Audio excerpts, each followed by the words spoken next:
сказать по поводу раннего завтрака, я надеюсь.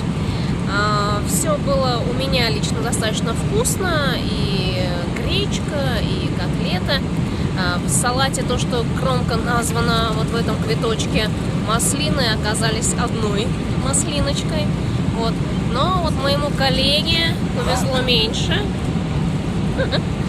Он заказал курицу с рисом, то, что здесь написано плов. И курицу там обнаружил, но такая курица с ноготок, знаете ли, оказалась.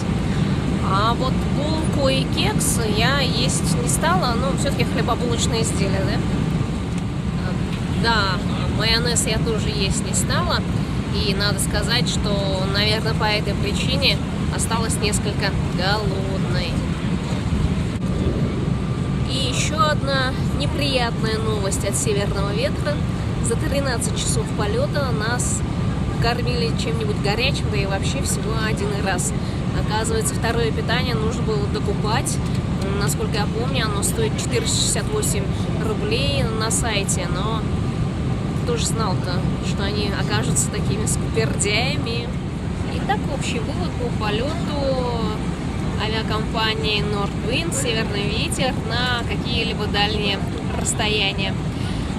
Едой и развлечениями запасайтесь сами. Здесь рассчитывать на это особо не приходится, от слова совсем. Правда, вот обслуживающий персонал, он очень милый, любезен, и это, пожалуй, единственное такое достоинство этой авиакомпании. Ну и то, что долетели, конечно, скоро вот посадка, буквально через 40 минут окажемся в Мексике.